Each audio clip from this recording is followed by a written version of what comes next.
নমস্কার বন্ধুরা, আমার চ্যানেলের আরও একটি নতুন পর্বে সবাইকে স্বাগত। একটু ভিন্নতার সাথে বানানো সজনে ফুলের অসাধারণ টেস্টি একটি রেসিপি আজ আমি আপনাদের সাথে শেয়ার করব, যেটা গরম ভাতের সাথে একবার বানিয়ে খেলে বারবার বানাতে ইচ্ছা করবেই। তাহলে আজকের এই ভিডিওটিতে দেখে নিন এই সুস্বাদু রেসিপি আমি কিভাবে বানিয়ে থাকি। ভিন্নধর্মী সজনে ফুলের চচ্চড়ি বানানোর জন্য প্রথমেই কড়াইতে অল্প সরষের তেল ভালোভাবে গরম করে নিয়ে গ্যাসের ফ্লেম একদম কমিয়ে 1/4 চা চামচ কালো জিরে ও একটা শুকনো লঙ্কা ফোড়ন দিয়ে 10 থেকে 15 সেকেন্ড মতো সাঁতলে নেওয়ার পর দিয়ে দিলাম একটা মিডিয়াম সাইজের এরকম ছোট ছোট টুকরো করে কেটে রাখা আলু, অল্প নুন ও হলুদ গুঁড়ো। সব উপকরণ মিশিয়ে মিডিয়াম ফ্লেমে আলুর টুকরোগুলোকে হালকা লাল করে ভেজে নেব। এবার এর মধ্যে 4টে এরকম ছোট ছোট করে কেটে রাখা পেঁয়াজ কলি দিয়ে সব কিছুর সাথে আরও 2 মিনিট ভেজে নেওয়ার পর দিয়ে দিলাম আধখানা দানা বাদ দিয়ে কেটে রাখা টমেটো এবং 50 গ্রাম ভালোভাবে বেছে ধুয়ে জল ঝরিয়ে রাখা সজনে ফুল।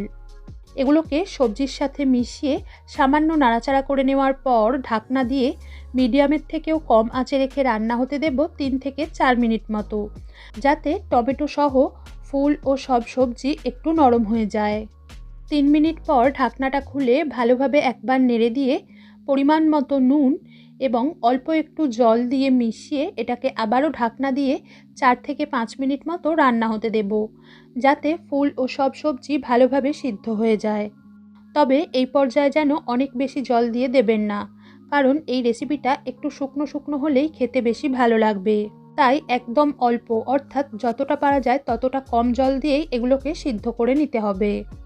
এবার ঢাকনা খুলে এর মধ্যে 1 মুঠো ভাজা চীনাবাদাম, টেস্টটাকে ব্যালেন্স করার জন্য 1/4 চা চামচ চিনি এবং একটা কাঁচা লঙ্কা দিয়ে বেটে রাখা 1 চা চামচ সর্ষে ও পোস্ত বাটার মিশ্রণ আর বাটিটা ধুয়ে সামান্য একটু জল দিয়ে মিশিয়ে এটাকে আবারও ঢাকনা দিয়ে 2 থেকে 3 মিনিট রান্না করে নেব।